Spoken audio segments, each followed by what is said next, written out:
Today I'm excited because I have a guest on with me today, another author, Dr. Brennan Whitley. And Brennan is a psychologist who specializes in neuropsychological assessment with children, teens, and adults. She has an assessment practice in Sacramento, California, springpsychology.com. One of her specialties is identifying and making educational plans for individuals who have dyscalculia. She was inspired to write the story of this book that we're going to be looking at today after being unable to find a book to recommend to her clients. Brennan also has dyscalculia herself and understands firsthand both the challenges and the strengths that come with this learning profile. I'll also say that Dr. Brennan Whitley's illustrator was unable to be with us today, but Lisa Hamill is the illustrator, and she is also an educational specialist who works with children with learning disabilities. So I'm so glad you're here, Brennan, and excited that we get to talk. Um, I recently just started this series of introducing authors who are dyscalculic and doing short interviews with them. And people just find it really inspiring to see what dyscalculic adults are doing, and it also just raises such great awareness. So I'm excited about that piece, and then I'm also excited because you've written this book, which I have. Thank you. Tell me if I said it right? Is it Dafoompah? Dafoompah, yep, that's it. Dafoompah. It's such a playful word. The Dafoompah and Me, a story for children with dyscalculia. Um, the story is really cute. The illustrations are so amazing. Um, And there are so few books, I mean, you know this, on dyscalculia for children. So I would love to hear just about your book. How did it come about? What's your story for coming up with this idea?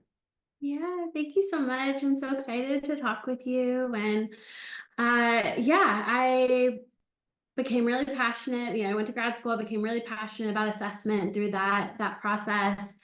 And then especially around dyscalculia, and was working with kids and teens and young adults, of all ages, identifying dyscalculia. And it felt like when I was working with, kind of middle school and above, there were just more resources. I mean, there's still Mm. not, a ton, but there were Yeah. more books that I could send Yeah.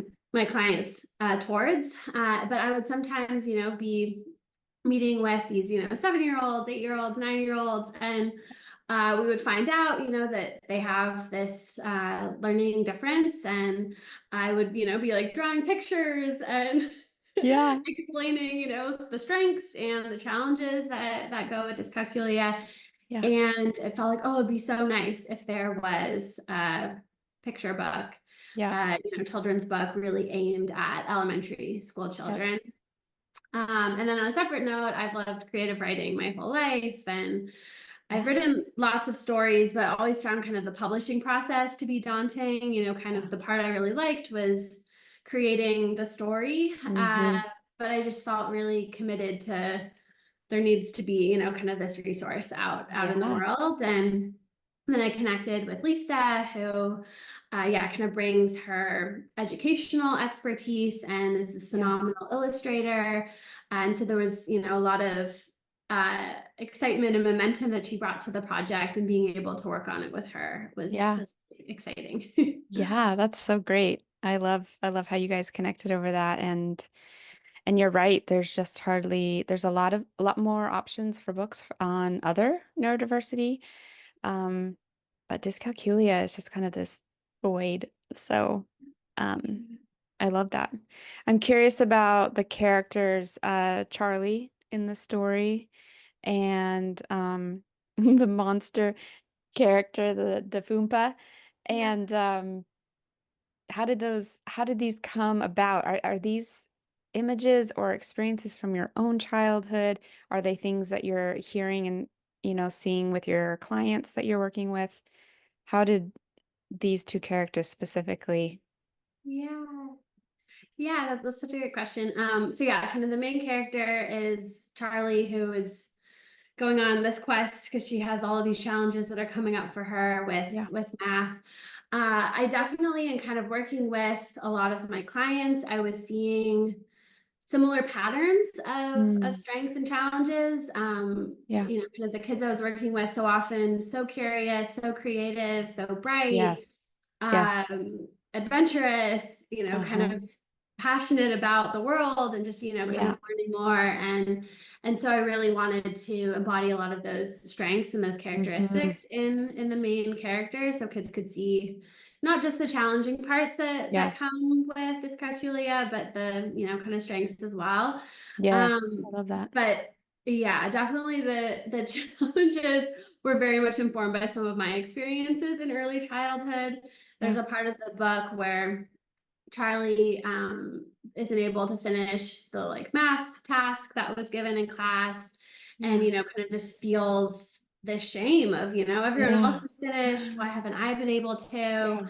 And I have distinct memories, kind of from my Yeah. childhood of that shame coming up and being like, Hmm. why is some stuff so easy in school and then Hmm. some stuff is so challenging, and Hmm. kind of that confusion and shame. Yeah. It was a very relatable moment, I will say, for I hear, well, in my own daughter's life, but then so many other students at that moment of the testing and the looking around, and everybody else seems to be doing what you just can't do, you know? Yep. So, Yep, exactly. And then the Dafoompah is just, I mean, it's a word I made up that sounded fun it is and fun. is a little bit hard to pronounce, just like dyscalculia. Yes, that's And actually, yep. um, but for me, it was a way of externalizing uh, Mm. a math, kind of challenge. Yeah, I know from my personal experience, and then so many of the kids that I've worked with, so often, kind of they're struggling in school, but it becomes, I'm stupid, I yeah, can't do this, I, am the problem. yeah. Um, and when you feel like I'm the problem, there's no like agency in that, kind of No, the it's the shame piece, right? I'm yeah, broken. Something's wrong with me instead of there's something out there that is challenging, that's tricky, exactly. you know, that needs Yeah. something. It needs something in the story. It's like, Yeah. what is it that you need, you know? Yeah, there's this drive to hide and like, oh, okay, well, like I hope just like no one notices that I'm having Yeah. challenges with this, Yeah. as opposed to if you can kind of externalize it, I'm having a problem with math, then you have a relationship with this problem. There can be Yeah. like more agency in that. You can ask for help more easily. You can, Yeah. kind of explore when is the problem bigger, when is the problem smaller, Yeah. kind of bring another teammates against the problem. And Yeah. so, yeah, the Dafoompah was a way to do that. I love that. Yeah. Yeah. It was very um relatable. So some of the stories, yeah, you growing up, I was curious. There's one piece in here where Charlie gets lost. Yeah. I don't think I put that in my questions, but I was thinking, is that was that intentional as a common struggle that dyscalculics face? And do you Yeah, see that? yeah, Yeah. definitely. Yeah, I mean, I think the way that people typically initially get introduced to it, and this was my experience as well, is it's, all around math, kind of the Yeah. challenges with mental math and understanding math concepts and Yeah. understanding quantities and number sense and, all those kind of pieces. Hmm. But there are these other aspects of life that can be Yes. impacted as well. Sense Yes. of direction is Yes. big. Uh, Yes. I have many, many stories of being lost throughout Yes. my life, and not like a little bit lost, but you're like an hour in like the wrong direction. Absolutely. So Uh, many. Yep.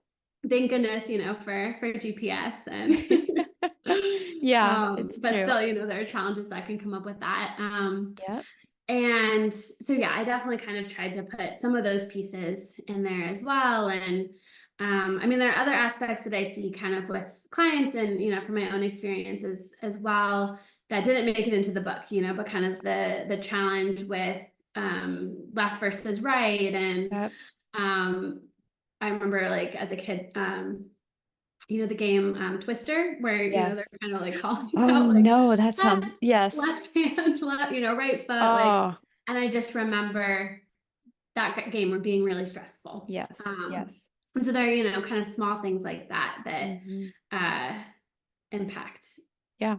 There's a lot people. of problematic games that you don't realize until later, and then you realize, oh, that's why they don't enjoy playing. Yeah, It yeah, makes so much sense now. absolutely. What was it like when you were growing up? I mean, there's hardly any awareness now, and I can't imagine like when you were growing up, how did your teachers and your parents talk with you about this, or did they? Was there any help or support back then? Um, Great what? question. Yeah. So I wasn't diagnosed until grad school. So Okay. all through childhood, adolescence, I honestly didn't know what any learning disabilities were. Yeah, yeah. There was, Just not on the yeah, radar. Yeah. yeah, very, very little awareness. Um, I had no idea that math, kind of learning Yeah. disability differences, kind of was Yeah. even a thing. And so, yeah, I think the predominant experience was confusion Yeah. and shame. I was really strong with humanities, Yeah. reading, Mm-hmm. writing. I loved history. And I had a lot of, I really cared about school. I took it really Mm-hmm. seriously. I worked really hard and, Yeah. had that kind of identity around Yeah. being good at school, Yep. in certain ways. And then like math was just like this problem area. Yeah. Which I also played violin for a time and like it Uh-huh. impacted aspects of that too, so Yes, it could get absolutely. into Yep. music and different things as well. But so yeah, a lot of confusion and then a lot Uh-huh. of just like, well, I'm gonna try to work extra hard and hope no one notices. Hmm. But there are these moments where, that doesn't work. And Yeah. one that stands out for me is I was really struggling with multiplication facts, Mm, yeah. and had to go to like a lunchtime, like extra help Yes. with getting faster at Yep. math facts. And that was just, at the time I was like, oh, my world is ending, this Yeah. which, with adult perspective, it's like, oh, okay, it's not that big a deal. But like when you're, in Mhm. third grade and Yep. you're, kind of, you feel like there's this thing that is really Yeah. different and you don't understand Yeah. why. It's challenging Yeah. emotionally. I Yeah. remember All you really know being, is you have to make it through that test. And yeah. also you need to be able to do what everybody else is doing. You're not thinking as you do an adult, like way down the road. You're just, this is what I need to do right now, and why can't I do it? And you're trying so hard, Yeah. And which is then, very confusing. from a client perspective, so many kids come in and they're so bright and they're such creative thinkers and they have so many Hmm. strengths. But so often, especially in early elementary school, the things that you're being asked to do are, it's a lot of math. I work with a Yeah. lot of kids who have dyslexia as well. It's a lot of reading, it's a Reading. lot of writing. There's a lot of kids where dyslexia and dyscalculia are part of their Oh, experience. And so they come in and they think they're not smart and they're, they yeah. can't do anything well. And, kind of these really sticky beliefs that can become ingrained early on without Yeah. the awareness and understanding. And so I'm so grateful that it feels like there's still a lot more that needs to happen, but there's more and more awareness that's happening around Yeah. neurodivergence. Yeah. What was that like for you in grad school to be diagnosed with dyscalculia? Yeah, so the way that came about is I become really passionate about assessment and yeah, so I was really interested in that. I liked, kind of the mystery of it and how Yeah. everyone learns differently and Yeah. figuring out people's like brain strengths and challenges. Yeah. And I was in a training for specifically around learning disabilities, and they passed out the sheet, and it was like all the indicators around dyscalculia, Oh, and then it's like wow. looking at the sheet, and it went down, and it was like every single one of these things applies to my experience, and so Wow. it's like, okay, that's really interesting. I'm gonna like file that away. Uh-huh. And then I I became, kind of a little bit obsessed about Mm. dyscalculia, and I wanted to like read, everything about it. And I was working at a place where I was being, kind of trained on how to do assessment around a wide range of things. But I Yeah. communicated, I'm really interested in this. If there are any Hmm. kids or, teens or young adults where they have questions around, kind of math, like I would love the opportunity to do these Yeah. assessments. And so really kind of put in all this effort to try to become an expert on Yeah. doing assessment with individuals who have dyscalculia, Yeah. and kind of learning all about it. And then I kept just coming back to like, I'm really interested in this because like this describes me. Yeah, This, exactly. You have like a little bit of an inside scoop, of like, yeah, there's, this real aspect. And so at this point I was like, okay, well, I really would love to, have an outside opinion, kind of make Mhm. sure that I am not, kind of reading into it too much. But I kind of become an expert on all of the assessments that one, sort of would do. Yeah. So I had a little bit of it was in a traditional kind of format, I would say, to diagnosis, Yeah.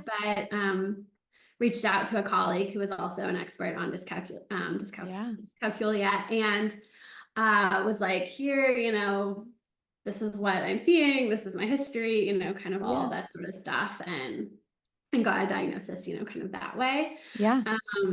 Where usually, kind of the process is, someone has a question about this and they would reach Yeah. out to a psychologist and Yep. and I know it's a very, very like inside way because you're already in that you're in that yeah. field.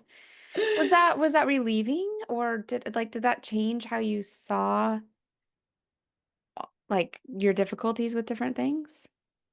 Yes. Yeah. It was a huge relief. That's a great Yeah. way to describe it. It felt like this kind of light bulb moment that Yeah. explained my entire educational history, Yeah. as well as kind of why calculating tip was always stressful. Mm-hmm. Kind of some of these left-right things, Yep. directionality, Mm-hmm. kind of stuff around taxes and finances, and Mm-hmm. kind of feeling stress around that, and kind of feeling Mm-hmm. like I needed to like sort of outsource, kind of get some Yep. support around those pieces. Yeah. And I think when before having the awareness, I was more inclined to kind of white knuckle a lot of it. Like Yeah. if I need to, stay up super, super late, and, I'm going to spend many, many extra hours on like trying to figure out what this thing is. Yeah. And, kind of try, like that was sort of like my approach. But I feel Yeah. like having more of the awareness, it wasn't like I can't do some of these things. Yeah. Um, but I may need some support. I may need some, Yeah. help around those Yeah. Like you pieces. said, And outsource those pieces that are going to take you longer than if, yeah, yeah, absolutely. And for example, like I started my own business, and kind of Mhm. 95% of the aspects of that have been fantastic, and Yeah. kind of been wonderful. And there's, kind of the taxes piece, and Yeah. kind of there's, keeping track of some of this kind of more money oriented The stuff. monies. And Yeah. and so I felt more Scheduling. confident in being like, well, I'm gonna outsource that piece, Yep. and that can be okay. Yeah. Absolutely. Yeah. I love that. Um, Jumping into your work with diagnosing students, I'm curious, what are you seeing? So, um, do people come in with a struggle often for math, or is it more that they're coming in with other suspicions and you pick up also, I think there's also this dyscalculia. What's kind of what are you usually seeing? Yeah, great Um, question. I would say it's about 50-50. okay. Um, a, I would say it's more common that if someone is coming in and they're having these questions about Mhm. math, they tend to be a Mhm. little bit on the older side. I Okay. mean, I do have parents bringing their 7, 8, 9-year-old kids in as Mhm. well, but it seems to be a little bit on the Like older older side. teens, they're Yeah. coming in. Why is high school? Yeah, it Yeah. feels like sometimes especially with the pandemic, and kind of there's Hmm. educational exposure, kind of was impacted in all these different Yeah, the ways. pandemic is getting a lot of a weight put on it for all the problems. That happens too, Yeah. right? Kind Yeah. of where I think sometimes things can go longer without, kind of being identified. Yeah. Um, but sometimes I think too, when, all of these kind of dyscalculia is a spectrum, sometimes the challenges are very severe. Sometimes they're, kind of someone still meets criteria for a diagnosis, but they are on the milder side. When Yeah. I'm seeing that they're on the milder side, it can be easier to compensate in certain ways, or just it Yeah. kind of doesn't get flagged in the same way in Yeah. elementary school. But then very often someone is coming in and there's a ADHD question, a question around, kind of reading or writing, a Hmm. question around anxiety and school avoidance, and, kind of the dyscalculia comes out as Yeah. of the assessment. I also work with a lot of, I don't know how familiar you are with the twice exceptional Yes. population, Yes. where kids or teens are, kind of gifted in some Yeah. capacity, but there's also a, kind of learning disability or Yep. attention challenges or autism or something Yeah. else. And I've seen that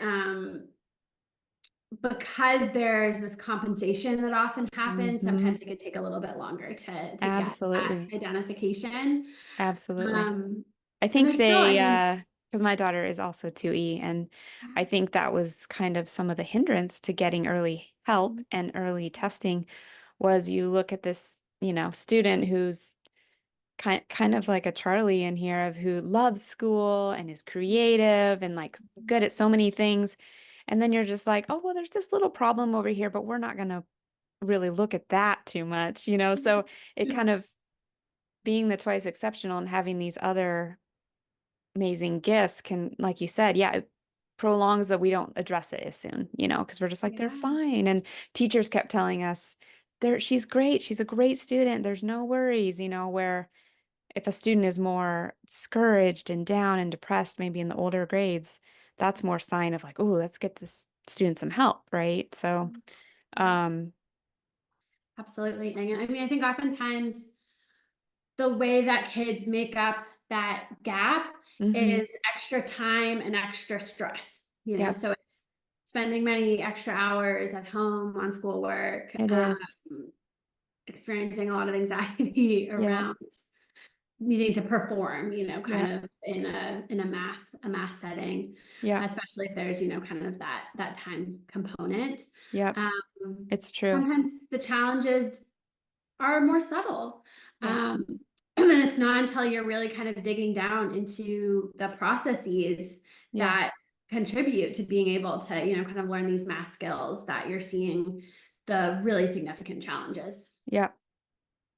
I love how you said the digging down because I think so many of the um mostly the tests that they get at school, like sometimes the numbers actually turn out okay because the student finds a way to get the correct answer and the program is only looking for the right answer.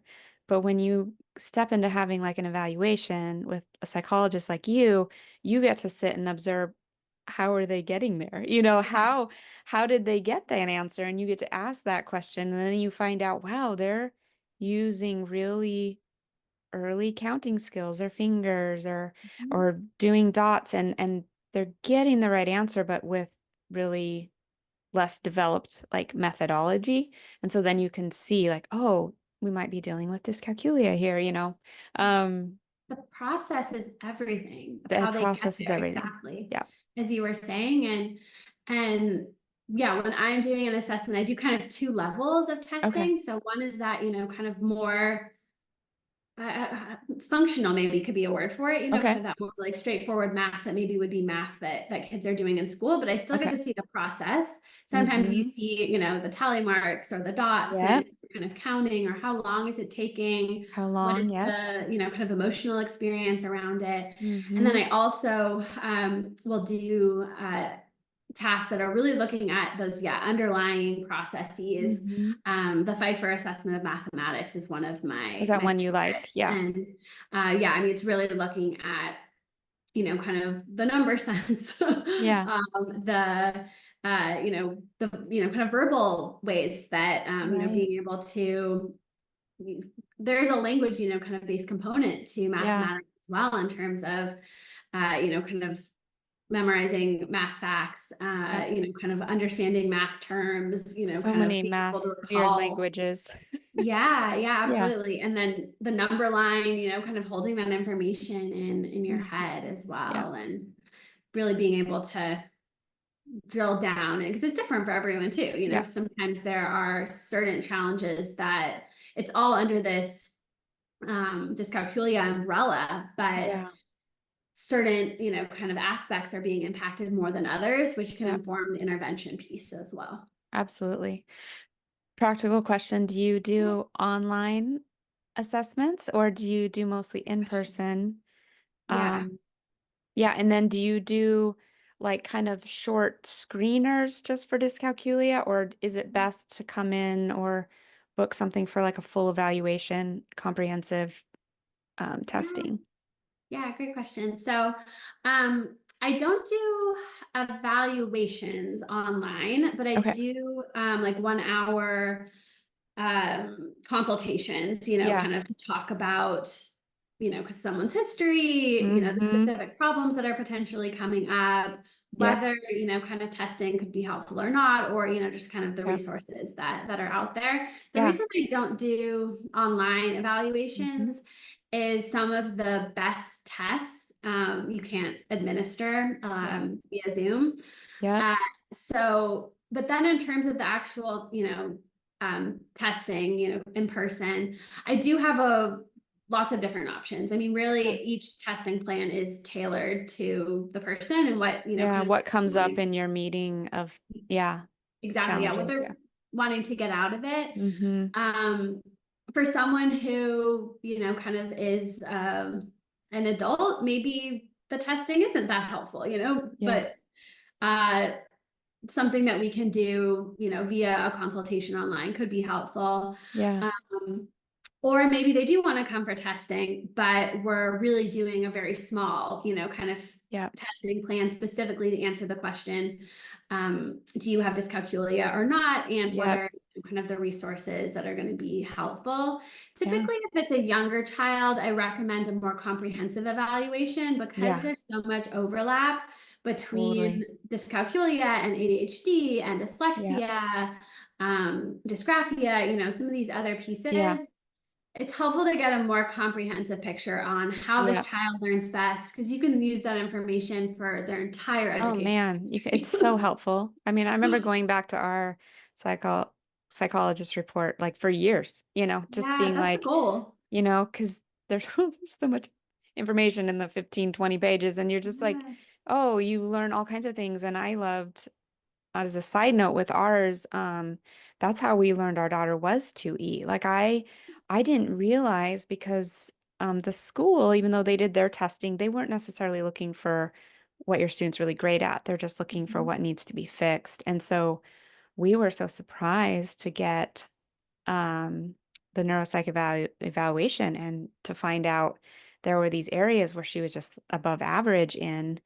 And then we took those, and then as schooling was going along, we could use those. She had really amazing visual spatial skills. Well, we can use that to help us in Yeah, math, and her absolutely. problem solving skills were really great. So, yeah, it's really helpful, that kind of comprehensive. And you don't always know what you're looking for when they're young. Like you may not see the math issues, but you could pull them up in your evaluation. Like this is maybe an area to be watching. Yes, Um, exactly. Yeah. I really think about it as the whole child figuring out the strengths are so important, a crucial yeah, part of that evaluation. And yeah, really answering the question, how does my child learn best? yeah. And part of that, may be names, different diagnoses. Uh-huh. And there are so many, even those kind of names, there's different ways that that shows up, and Yeah, so practically, what does it mean for that child and their learning? What are the accommodations that are going to be helpful? What are the ways to yeah, build the brain strengths and the brain challenges yeah, and that kind of roadmap for many years? yeah. I love that you're doing that work too. I mean, there's always the list of recommendations at the end. I look at a lot of uh evaluation reports from families, they're like, what is this? Um, some of them have a lot there to like go off of, like what next steps, but I love that you're doing that because it's so hopeful. Instead of just like, here you are and this is what it is, it's like, and this is where you can go, and this is how you can thrive. And it's really Yeah. helpful. Well, Yeah. I'm so excited to have you as a resource to be able to refer families to as well. Oh, great. To me, we get all the information, but then it's the so what? To me, the Yeah. Now recommendation what? section of the report is most important. It's Yeah. we got all this information and it's answering the so what. This is So all the now, resources that can be yeah. helpful and kind of Yeah. navigating the Yeah. day-to-day Yeah. pieces. Plugging into those, I feel like the communities around these areas are really helpful too, So whatever your student's diagnosis, like getting into those communities that are digging into that. And then you also feel like you're not so alone Yes, that's in huge. that. So That's do you have plans to write another book? I would love to. I have many stories inside of me. Uh-huh. Uh-huh. And yeah, I definitely would like to maybe write a book for maybe another book on Yeah. dyscalculia, maybe a book on, something else also in this realm. Hmm. I have a 6-month old. Um, Okay. That was not in the book It's not in the description I book. read. She was born between the time the text was finalized Yep.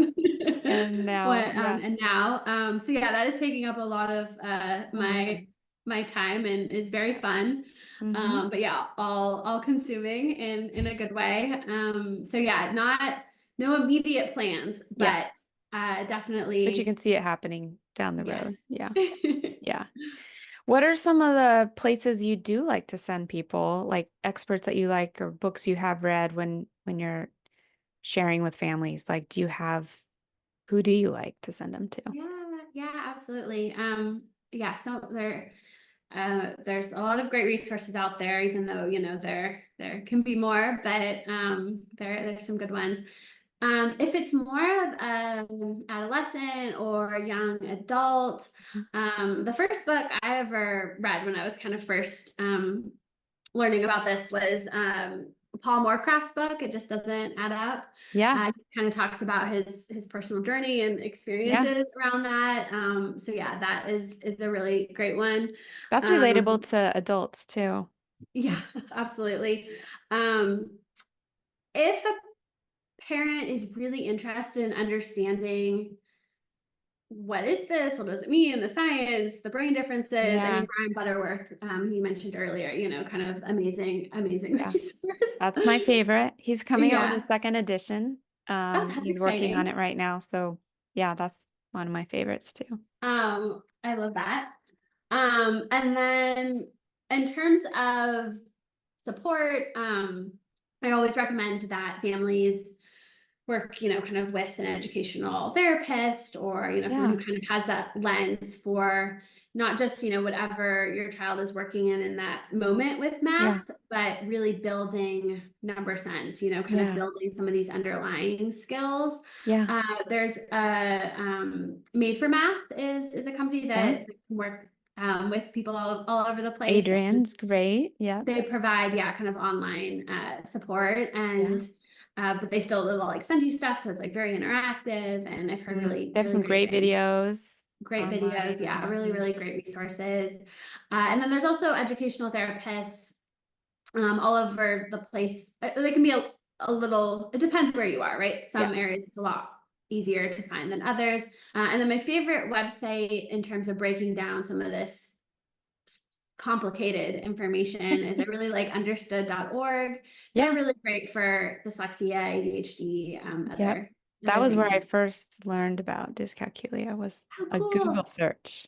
Yeah. A friend said that she had a math learning disability because I was talking about my daughter. And I Yeah. was like, a what? Like I didn't know anything. And I Googled it and it was understood.org that came up with this Cool. description where I similarly as you read through it and thought, oh my gosh, my kid checks like every box here. So yeah, they're good. Yeah, good resource too. Yeah. Absolutely. Yeah, those are some of my top ones. Um, but then every recommendation section is a little bit different, because Yep. every child is different. And Yep. so I really Combination. try to tailor it as much as possible to what we learn about them through the process. Yeah. I find it's so exciting for me to meet a psychologist who's actually familiar with dyscalculia, because that's one of the things when parents come to me and I say, yes, go get evaluated, but make sure your psychologist understands and knows about dyscalculia, because there's a lot of them who don't. I don't know if that's like when they got their training, it wasn't as available, or I know there's a lot of differing opinions about how to diagnose it and who fits in, but I'm so excited to have somebody else who knows about it. Um, that's a side note. But what are you most excited about? If we finish up here, what are you most excited about in your work right now? In what you're doing? And I know you got the baby now. That's just consuming, but when you're not in the baby fog brain, what really gets you excited about coming to work and what you're doing? Yeah, thank you for asking that.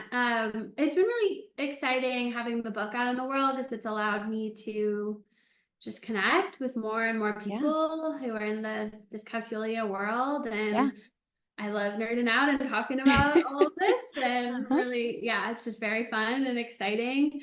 Yeah. Um, I also, I'm passionate about neurodiversity in general. Yeah.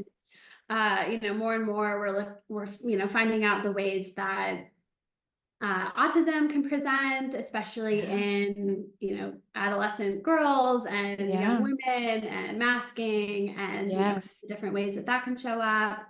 Uh, I'm really interested in the strength side of all of these types of Hmm. um, neurodiverse brains. Yeah. Of course, it's important that there is an emphasis on the challenges and the support around that. Hmm. But there are so many strengths that come with it as well, and kind of Yeah. this different way of thinking and how to foster creativity in Hmm. kids. Find really interesting. Yeah. Yeah, all of that is really exciting. And I mean, every single assessment I do, there's a new element. Yeah. There's these different kind of categories, but the way that what that kind of means for each person is so different. And Yeah. so it makes my job very exciting and Yeah. fun, I can and imagine. Yeah. getting to work with all these cool, interesting kids and families. And Yeah. I am really lucky to have a job that I love. And um yeah, Yeah. those It's are the big great. things right now. Okay. If people wanted to reach out to you, two questions. Where can they get a copy of your book? Yeah. And then also, if they live in Northern California, and want to either meet up with you, and then also, I bet even if it's just for a consult, you can probably do consults I can do consults all online. over the Yeah, world. exactly. But where can they find you? What's your website Yeah. and your So yeah, information? my website is spring, like the season, hyphen psychology.com. I do free 20-minute calls with parents or adults Great. Yeah. on there. And then from there, if they want to, schedule an hour consultation, or Yeah. if they want an hour consultation sometimes is like standalone. Maybe that's all that a Yeah. family wanting, a more in-depth conversation, but it's also the first step to an Yep. assessment. Yep. And finding Uh, out what kind of assessment where you want to head with it. Yeah. exactly. Yep. And so yeah, my, kind of office phone number and email and everything is on On the on my website. website.